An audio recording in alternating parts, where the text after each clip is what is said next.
ఉగాది పర్వదినాన్ని పురస్కరించుకొని వరంగల్ జిల్లాలో ఆలయాలన్నీ భక్తులతో కిటకిటలాడుతున్నాయి. తెల్లవారుజాము నుంచి ఆలయాల్లో ప్రత్యేక పూజలు చేస్తున్నారు. దీనిపై మరింత సమాచారాన్ని మా ప్రతినిధి నవీన్ అందిస్తారు.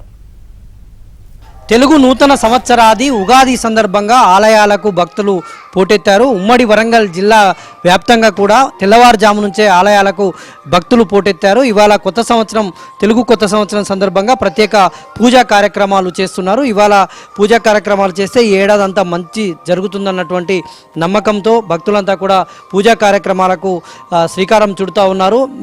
మనం తొర్రూరులోని, మహబూబాబాద్ జిల్లా తొర్రూరులోని శ్రీ వెంకటేశ్వర స్వామి ఆలయంలో ఉన్నాము. ఇక్కడ భక్తులంతా కూడా పెద్ద ఎత్తున తెల్లవారుజాము నుంచే ఇక్కడికి వచ్చి ప్రత్యేక పూజా కార్యక్రమాలు నిర్వహిస్తూ ఉన్నారు. అయితే ఇక్కడ ఎట్లాంటి కార్యక్రమాలు, ఈ క్రోధినామ సంవత్సరం ఎలా ఉండబోతుంది అనేటువంటిది ఇక్కడ ఆలయ అర్చకులు ఉన్నారు. వారిని అడిగి మరిన్ని వివరాలు తెలుసుకునేటువంటి ప్రయత్నం చేద్దాం. చెప్పండి, ఈ ఏడాది ఎలా ఉండబోతుంది, ఈ క్రోధినామ సంవత్సరం ఎట్లా జరగబోతుంది? ఈ యొక్క క్రోధినామ సంవత్సరం లోపల విశేషించి అందరూ కూడా ఈ యొక్క ఉగాది యుగానికి ఆరంభం కాబట్టి ఉగాది అయినది.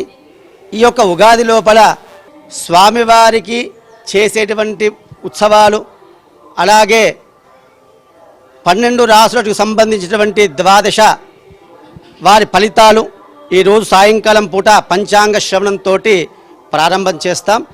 ఈరోజు సుమారు సాయంత్రం పూట 6 గంటలకు దేవాలయం లోపల పంచాంగ శ్రవణం విశేషి ఉంటుంది.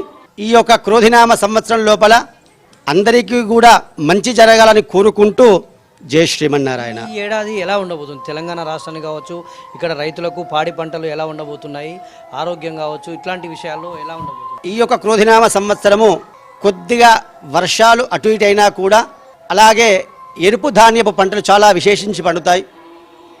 ప్రజలందరూ కూడా కొద్ది బాధలు పడుతున్నా కూడా మొత్తానికైతే ఇబ్బంది లేకుండా ఈ సంవత్సరం కొద్దిగా గట్టెక్కుతుంది. భక్తులు ఉన్నారు, వారి అభిప్రాయం కూడా తెలుసుకునేటువంటి ప్రయత్నం చేద్దాం. చెప్పండి, ఎట్లాంటి పూజ కార్యక్రమాలు? ఇక్కడ ఈ దేవాలయం అవుతుందో 2002లో ఆరంభమైంది. ఉగాది సందర్భంగా ప్రతి సంవత్సరం కూడా మేము ఈ కవితా గోష్ఠులు కూడా పెట్టడం జరుగుతుంది.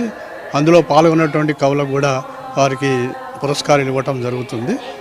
ప్రతి సంవత్సరం వార్షికమైనటువంటి బ్రహ్మోత్సవాలు కానీ, గోదా కళ్యాణం కానీ, ఇలాంటి ప్రతి మన తెలుగు పండుగలకి, ఉత్సవాలకి, వాటికి మేమంతా కూడా ఇక్కడ ఘనంగా జరుపుకుంటున్నాం వెంకటేశ్వర స్వామి ఆలయం లోపల.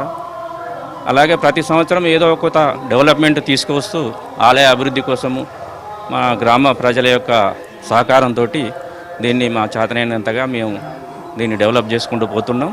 సుమారు 22 సంవత్సరాల క్రితం ఈ దేవస్థానం నిర్మించారు కుందూరు వారు ఈరోజే కాదు, సుమారు ఒక 500 సంవత్సరాల నుంచి కూడా సన్నూరులో కూడా చాలా భారీ ఎత్తున కట్టి సుమారు ఒక 1400 ఎకరాలు 1200 ఎకరాలు కూడా ఆ రోజు గుడికి వాళ్ళు ఇచ్చినారు. ఇది భక్తుల అభిప్రాయం. మొత్తంగా ఉమ్మడి వరంగల్ జిల్లా వ్యాప్తంగా కూడా ఆలయాలకు భక్తుల రద్దీ అయితే పోటెత్తుతుంది. తెల్లవారుజాము నుంచే వచ్చి ఇక్కడ ఆలయాల్లో ప్రత్యేక కార్యక్రమాలు చేస్తూ ఉన్నారు.